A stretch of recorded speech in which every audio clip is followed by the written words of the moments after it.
परम सन्मानयोग गुरु प्यारी साध संगत, लवाओ हाजरियाँ, गज के बोलो वाहिगुरु जी का खालसा, वाहिगुरु जी की फतेह। बिन शब्द मुक्त न होई। अज आपां कुछ विचार लेके वीडियो रिकॉर्डिंग कर रहे हैं। श्लोक महला तीजा। शब्द मरै सोई जन सिजै, बिन शब्द मुक्त न होई। भेख करहै बहु कर्म विगूते, भाए दूजे परम बिगोई। नानक बिन सतगुर नाम न पाइयै, जिस ओ लोचे कोई। अज धन धन गुरु अमरदास कृपालू जी की 12 ते वधीक विचों 32वां श्लोक आप जी ने सरवण किया है। इस श्लोक का संक्षेप जिहा भाव इस प्रकार है कि जिहड़े गुरु सवारे अपने आप नूं जिउंदे जी शब्द विच मार लैंदे हन, ਉਹੀ ਅਸਲ ਵਿੱਚ ਆਪਣੀ ਜ਼ਿੰਦਗੀ ਨੂੰ ਸਫਲ ਕਰ ਜਾਂਦੇ ਹਨ। ਸਭ ਤੋਂ ਬਾਅਦ ਕਿਸੇ ਨੂੰ ਮੁਕਤੀ ਨਹੀਂ ਮਿਲੀ ਤੇ ਜੇ ਕੋਈ ਸ਼ਬਦ ਦੀ ਟੇਕ ਰੱਖ ਕੇ ਹੋਰ ਤਰ੍ਹਾਂ ਦੇ ਕਰਮ ਕਾਂਡ ਕਰੇ ਤਾਂ ਉਹ ਅਸਲ ਵਿੱਚ ਖੁਆਰ ਹੁੰਦਾ ਹੈ ਤੇ ਗੁਰੂ ਨੂੰ ਛੱਡ ਕੇ ਜਿੰਨੇ ਮਰਜ਼ੀ ਹੋਰ ਕੋਈ ਕਰਮ ਕਰੇ, सतगुर तो बिना नाम की प्राप्ति नहीं। गुरु अमरदास सच्चे पातशाह जी ने अज इस बचन नूं प्रारंभ करदियां होयां मनुख की जिंदगी की सफलता की हकीकत नूं बयान किया है। इस संसार विच आउंदे सारे हन। जरूरी नहीं कि जिहड़ा बंदा इस जगत विच जन्म लेके आया है वो मरन लगदियां इस संसार तो सफल भी हो के जाए। संसार ते आए सारे हन, पर जान लग्या सफलता किसे बिरले बिरले दे पल्ले पैनी है। हजूर ने अमृत बाणी विच कृपालता कीती है कि सफल वो हो के जाते हैं जिहड़े जिग्यासू जिउंदे जी अपने आप नूं शब्द विच मार दिंदे हन। हुण जिउंदे जी शब्द विच मरना की है? गुरु ग्रंथ साहिब जी की बाणी ने एक सरीरक तौर पर जो मौत है उसनूं प्रवान किया है। असीं रोज़ ये पढ़ते हाँ, जो जन्मै सो जानहो मूआ। जिस बंदे का जन्म होया है उसने मरना जरूर है। सतगुर ने बाणी विच फरमाया है, जो उपजो सो बिनस है। जिहड़ा पैदा होया है उसने एक दिन खत्म जरूर होना है। पर गुरु अमरदास जी कहते हैं कि जिहड़े शब्द विच मर गए असल विच उही जिंदगी विच सफल होए हन। ਜਦੋਂ ਮਰਨ ਦੀ व्याख्या करांगे ਤਾਂ ਸਾਨੂੰ शब्द ਵਿੱਚ मरण ਤੋਂ ਪਹਿਲਾਂ ਇਸ ਗੱਲ ਦੀ ਸਮਝ ਹੋਣੀ ਚਾਹੀਦੀ ਹੈ ਕਿ ਸਰੀਰਕ ਤੌਰ ਤੇ ਬੰਦੇ ਦੀ ਮੌਤ ਕੀ ਹੈ। ਸ਼ਬਦ ਵਿੱਚ ਮਰਨਾ ਸਰੀਰਕ ਤੌਰ ਤੇ ਮਰਨ ਦੇ ਬਿਲਕੁਲ ਨੇੜੇ ਤੇੜੇ ਦੀ ਵਿਆਖਿਆ ਕਰੇਗਾ। ਸਰੀਰਕ ਤੌਰ ਤੇ ਜਦੋਂ ਕੋਈ ਬੰਦਾ ਮਰਦਾ ਹੈ ਤਾਂ ਸਾਨੂੰ ਸਭ ਨੂੰ ਪਤਾ ਹੈ ਕਿ ਉਸ ਦਾ ਸਰੀਰ घर विच पिया है, पर उसके शरीर के उपर जिन्ने मर्जी परिवार के बंदे किरने पाई जाण, लोकां दे रोण दा उस उपर कोई असर नहीं। सरीरक तौर पर मरे होए दे श्वास नहीं चलते। मुर्दा कभी भी अपने अंदर का दुख किसी नूं प्रगट नहीं करता। जे मरे नूं पानी विच प्रवाह किया जाए ਤਾਂ ਕਦੇ ਵੀ ਮੁਰਦਾ ਬੋਲ ਕੇ ਨਹੀਂ ਕਹੇਗਾ ਕਿ ਮੈਨੂੰ ਜਲ ਪ੍ਰਵਾਹ ਨਾ ਕਰੋ। ਜੇ ਮੁਰਦੇ ਨੂੰ ਅੱਗ ਉੱਤੇ ਰੱਖ ਕੇ ਫੂਕ ਦਿਓ ਤਾਂ ਮੁਰਦਾ ਕਦੇ ਨਹੀਂ ਕਹਿੰਦਾ ਕਿ ਮੈਨੂੰ ਅੱਗ ਤੇ ਨਾ ਰੱਖੋ। ਜੇਕਰ ਕੋਈ ਜ਼ਮੀਨ ਵਿੱਚ ਟੋਆ ਪੁੱਟ ਕੇ ਮੁਰਦੇ ਨੂੰ ਖਾਕ ਸਮੁਰਦ ਕਰ ਦਿੰਦਾ ਹੈ ਤਾਂ ਮੁਰਦਾ ਕਦੇ ਨਹੀਂ ਕਹਿੰਦਾ ਕਿ ਮੈਨੂੰ ਖਾਕ ਦੇ ਸਪੁਰਦ ਨਾ ਕਰੋ। ਮੁਰਦੇ ਦੀ ਅਸਲ ਵਿੱਚ ਉਦੋਂ ਆਪਣੀ ਤਾਕਤ ਖਤਮ ਹੋ ਗਈ ਜਦੋਂ ਉਸ ਦੀ ਮੌਤ ਹੋ ਗਈ ਹੈ। ਹੁਣ ਸ਼ਬਦ ਵਿੱਚ ਮਰਨਾ ਕੀ ਹੈ? ਜਦੋਂ ਕੋਈ ਮਰਦਾ ਹੈ ਤਾਂ ਪਹਿਲੀ ਗੱਲ ਕਿ ਜੇ ਮਰਦਾ ਹੋਇਆ ਬੰਦਾ ਖਲੋਤਾ ਹੈ ਤਾਂ ਜ਼ਮੀਨ ਤੇ ਡਿੱਗੇਗਾ। ਮੌਤ ਆਵੇ ਬੰਦਾ ਬੈਠਾ ਹੈ ਤਾਂ ਜ਼ਮੀਨ ਤੇ ਡਿੱਗੇਗਾ। ਮੁਰਦੇ ਬੋਲਦੇ ਨਹੀਂ। ਮਰਨ ਤੋਂ ਬਾਅਦ ਉਹਨਾਂ ਦਾ ਪਹਿਲਾ ਕਰਮ ਇਹ ਹੈ ਕਿ ਉਹ ਆਪਣੇ ਆਪ ਨੂੰ ਧਰਤੀ ਦੇ ਸਮਰਪਿਤ ਕਰ ਦਿੰਦੇ ਹਨ। ਕਬੀਰ ਸਾਹਿਬ ਨੇ ਇੱਕ ਬਚਨ ਕਿਹਾ ਹੈ ਕਿ ਦੁਨੀਆ ਦੇ ਲੋਕੋ, ਆਮ ਤੌਰ ਤੇ ਬੰਦੇ ਜਦੋਂ ਸਰੀਰਕ ਤੌਰ ਤੇ ਮਰਦੇ ਹਨ, ਜਿਵੇਂ ਕਿਸੇ ਨੂੰ ਮੌਤ ਆਈ ਤਾਂ ਆਪਣੇ ਆਪ ਮਰ ਗਿਆ, ਕਿਸੇ ਨੂੰ ਕਤਲ ਕੀਤਾ, ਗੋਲੀ ਚਲਾਈ ਤਾਂ ਮਰਿਆ, ਤਲਵਾਰ ਚਲਾਈ ਤਾਂ ਮਰਿਆ, ਆਨੇ ਵਾਲੇ ਤੀਰ ਵੱਜੇ ਤਾਂ ਮਰਿਆ।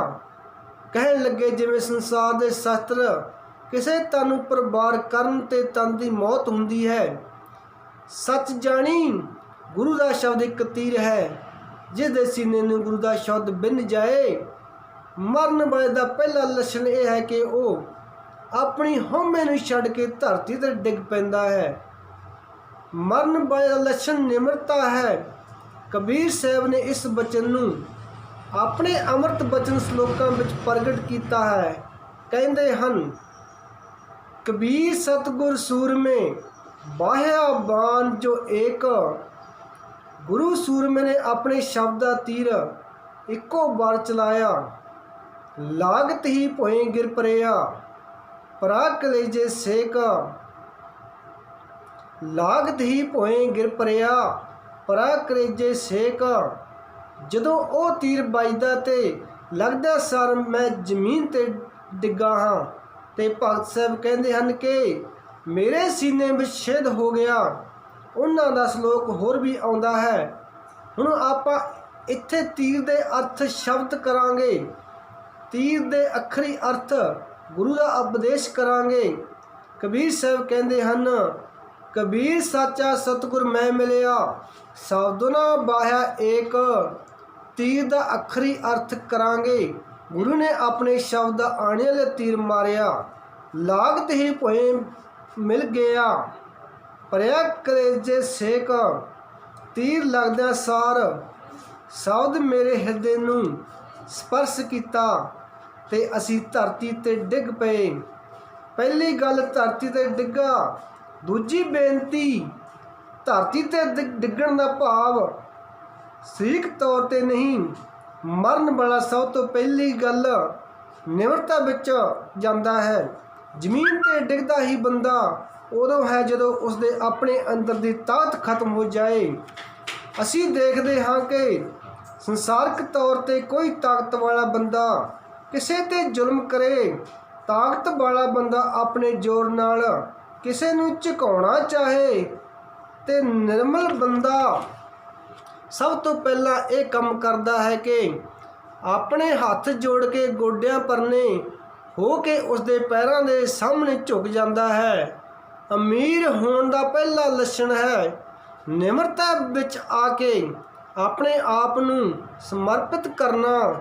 ਕਬੀਰ ਜੀ ਕਹਿੰਦੇ ਹਨ ਕਿ ਇੱਕ ਉਪਦੇਸ਼ ਤਾਂ ਤੀਰ ਗੁਰੂ ਨੇ ਚਲਾਇਆ, ਲੱਗਦਿਆਂ ਸਾਰ ਅਸੀਂ ਜ਼ਮੀਨ ਤੇ ਡਿੱਗ ਪਏ। ਹੁਣ ਉਸ ਤੀਰ ਨੇ ਅਸਰ ਕੀਤਾ। ਅਸੀਂ ਕਹਾਂਗੇ ਕਿ ਸੰਸਾਰ ਨੇ ਅਨੇਕਾਂ ਲੋਕ ਮੱਥੇ ਟੇਕਦੇ ਹਨ ਕਿ ਜ਼ਮੀਨ ਤੇ ਡਿੱਗਾ ਹੋਇਆ ਹਰ ਬੰਦਾ ਮਰਿਆ ਹੋਇਆ ਹੈ, ਕਿ ਮੱਥਾ ਟੇਕਣ ਵਾਲਾ ਹਰ ਬੰਦਾ ਸ਼ਬਦ ਵਿੱਚ ਮਰਿਆ ਹੋਇਆ ਹੈ। ਗੁਰੂ ਕਲਗੀਧਰ ਪਿਤਾ ਜੀ ਨੇ ਆਪਣੀ ਰਚਨਾ ਵਿੱਚ ਬਹੁਤ ਸੋਹਣੀ ਉਦਾਹਰਨ ਦਿੱਤੀ ਹੈ ਕਿ ਜਿਹੜੇ ਝੁਕਣ ਵਾਲੇ ਹਨ, ਜਿਸ ਦੇ ਕਰਨ ਵਾਲੇ ਹਨ, ਅਸਲ ਵਿੱਚ ਉਹ ਜਿਉਂਦੇ ਜੀ ਮਰ ਜਾਂਦੇ ਹਨ। ਤੇ ਜਿਹੜਾ ਬੰਦਾ ਕੇਵਲ ਸਰੀਰਕ ਤੌਰ ਤੇ ਝੁਕਿਆ ਹੈ, ਅੰਦਰੂਨੀ ਤੌਰ ਤੇ ਨਹੀਂ ਝੁਕਿਆ, ਖਿਮਾ ਕਰਿਓ, ਜੇ ਉਹ ਅੰਦਰੋਂ ਮਰਿਆ ਨਹੀਂ ਤਾਂ ਬਾਹਰ ਦੇ ਤਨ ਦਾ ਝੁਕਣਾ ਉਸ ਦਾ ਕੋਈ ਅਰਥ ਨਹੀਂ ਰੱਖੇਗਾ। ਹਜ਼ੂਰ ਦਾ ਅਸੀਂ ਇੱਕ ਕਵਿਤ ਪੜ੍ਹਦੇ ਹਾਂ ਕਿ ਜਿਸ ਦਾ ਭਾਵ ਹੈ ਕਿ ਅਨੇਕਾਂ ਲੋਕ ਸਿਜਦੇ ਵਿੱਚ ਝੁਕਦੇ ਹਨ। ਮੰਦਰ ਵਿੱਚ ਤੁਸੀਂ ਦੇਖੋ, ਉੱਥੇ ਵੀ ਨਮਸਤਕ ਹੋਣ ਦਾ ਮਤਲਬ ਸਿਜਦਾ ਕਰਨਾ ਹੀ ਹੈ। ਮਸੀਤ ਵਿੱਚ ਤੁਸੀਂ ਜਾ ਕੇ ਦੇਖੋ, ਉੱਥੇ ਨਮਾਜ਼ ਪੜ੍ਹਦੇ ਹਨ, ਉਹ ਬਾਰ-ਬਾਰ ਗੋਡਿਆਂ ਪਰਨੇ ਹੋਏ ਜ਼ਮੀਨ ਉੱਤੇ ਆਪਣੇ ਮਸਤਕ ਨੂੰ ਰਗੜਦੇ ਹਨ।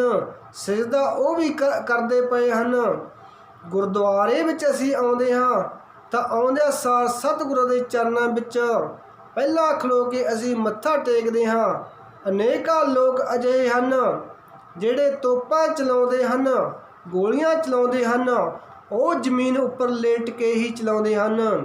ਤੀਰ ਵੀ ਚਲਾਉਣਾ ਹੋਏ ਤਾਂ ਝੁੱਕ ਕੇ ਹੀ ਉਹ ਤੀਰ ਚਲਾਉਂਦੇ ਹਨ। ਹੁਣ ਕੀ ਉਹਨਾਂ ਦਾ ਝੁਕਣਾ ਅਸੀਂ ਕਹਾਂਗੇ ਕਿ ਇਹਨਾਂ ਦੇ ਸੀਨੇ ਵਿੱਚ ਸ਼ਬਦ ਵੱਜ ਗਿਆ ਹੈ ਤਾਂ ਧਰਤੀ 'ਤੇ ਡਿੱਗ ਪਏ ਹਨ? ਨਹੀਂ, ਸਾਹਿਬ ਕਹਿੰਦੇ ਹਨ ਕਿ ਇੱਕ ਪੋਸਤੀ, ਉਸਨੂੰ ਪੋਸਤ ਨਹੀਂ ਮਿਲਦਾ, ਉਸਨੂੰ ਖਾਣ ਲਈ ਅਮਲ ਨਹੀਂ ਮਿਲਦਾ ਤੇ ਸਾਰਾ ਦਿਨ ਆਪਣੇ ਸਿਰ ਨੂੰ ਸੁੱਟ ਕੇ ਪਿਆ ਰਹਿੰਦਾ ਹੈ। ਕੀ ਉਸ ਪੋਸਤੀ ਦਾ ਸਿਰ ਸੁੱਟਣਾ ਇਸ ਗੱਲ ਦਾ ਪ੍ਰਤੀਕ ਹੈ ਕਿ ਇਸ ਬੰਦੇ ਦਾ ਅੰਦਰ ਰੱਬ ਦੇ ਚਰਨਾਂ ਵਿੱਚ ਝੁਕ ਗਿਆ ਹੈ? ਪੋਸਤੀ ਨੂੰ ਅਮਲ ਨਾ ਮਿਲੇ ਤਾਂ ਉਹ ਸਿਰ ਸੁੱਟਦਾ ਹੈ।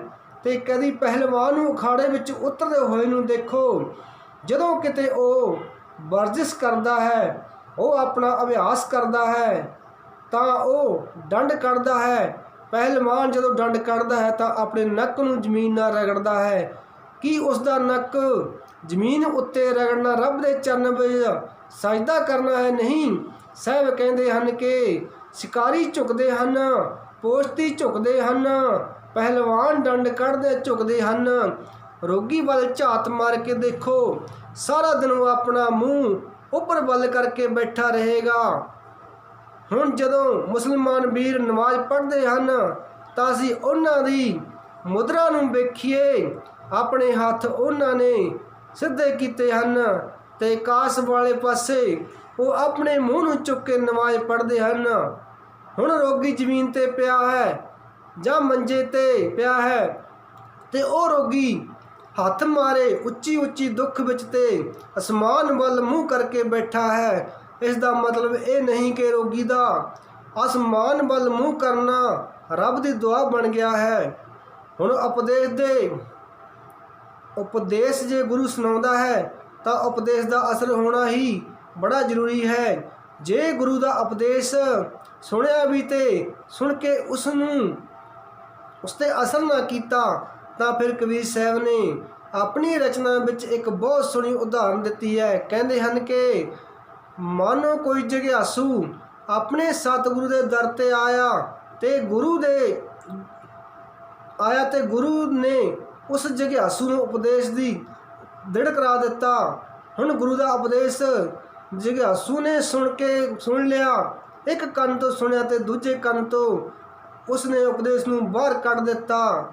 ਫਿਰ ਕਹਿੰਦੇ ਹਨ ਕਿ ਇਸ ਦੇ ਵਿੱਚ ਕਦੀ ਵੀ ਅਸੀਂ ਨਾ ਕਹੀਏ ਕਿ ਪਤਾ ਨਹੀਂ, ਸ਼ਾਇਦ ਗੁਰੂ ਦੀ ਬਾਣੀ ਵਿੱਚ ਰਸ ਨਹੀਂ ਰਿਹਾ, ਗੁਰੂ ਦੇ ਸ਼ਬਦ ਵਿੱਚ ਤਾਕਤ ਨਹੀਂ ਰਹੀ, ਪਤਾ ਨਹੀਂ ਗੁਰੂ ਦੇ ਮੰਤਰ ਵਿੱਚ ਤਾਕਤ ਨਹੀਂ ਰਹੀ।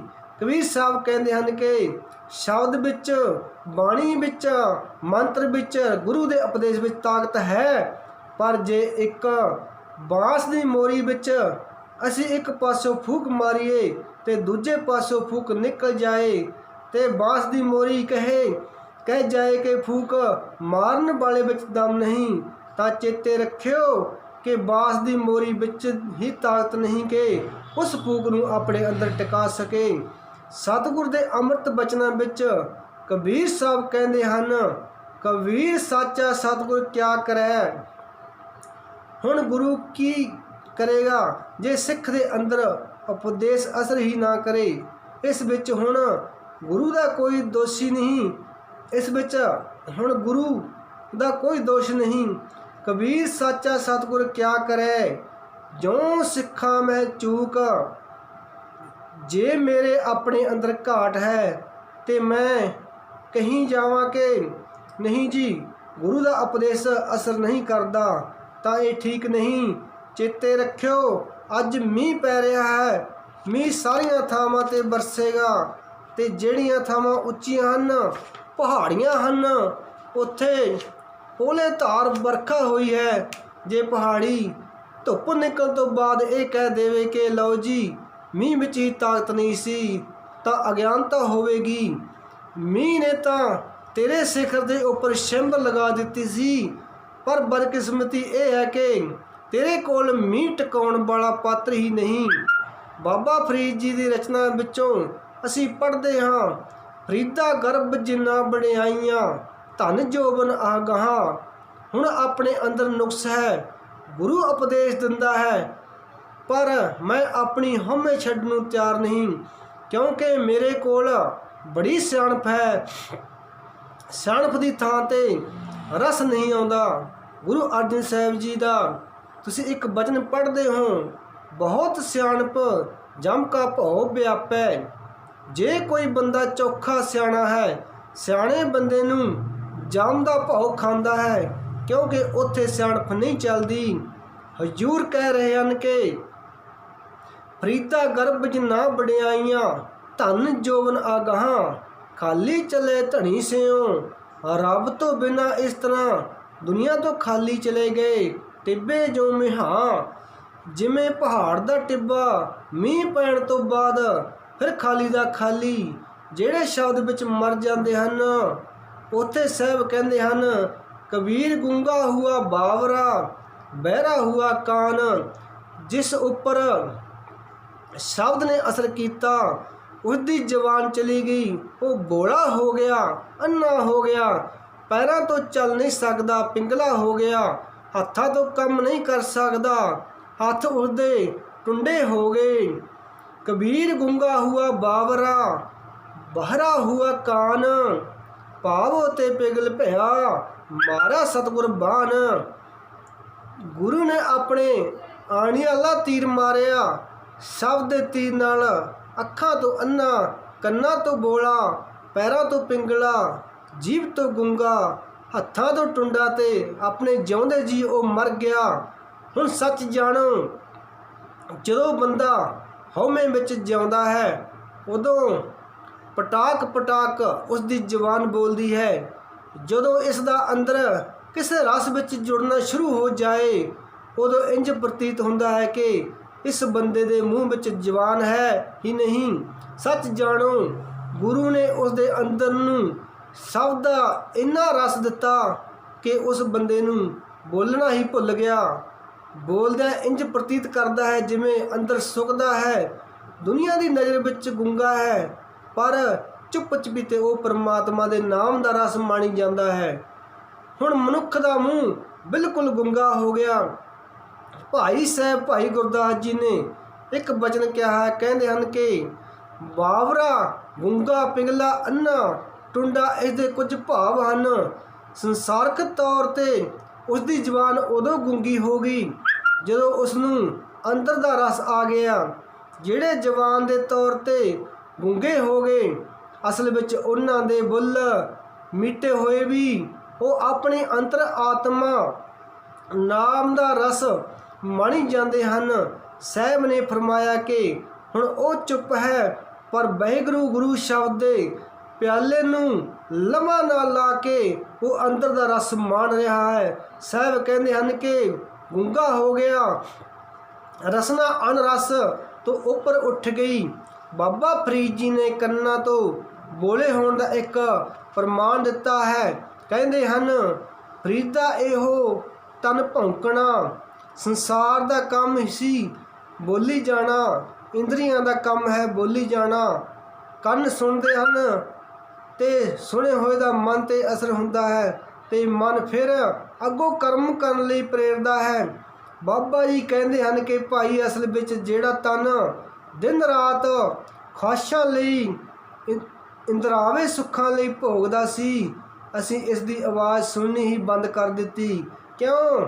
ਕਹਿਣ ਲੱਗੇ ਕਿ ਆਪਣੇ ਕੰਨਾਂ ਵਿੱਚ ਉਪਦੇਸ਼ ਦੇ ਬੁੱਝੇ ਦੇ ਇਹਨਾਂ ਨੂੰ ਇੱਕੋ ਜਿਹੇ ਬੋਲੇ ਬਣਾ ਦਿੱਤਾ ਕਿ ਹੁਣ ਇਹਨਾਂ ਕੰਨਾਂ ਉੱਤੇ ਇਸ ਸੰਸਾਰ ਦੇ ਬੋਲਾਂ ਦਾ ਕੋਈ ਅਸਰ ਨਹੀਂ।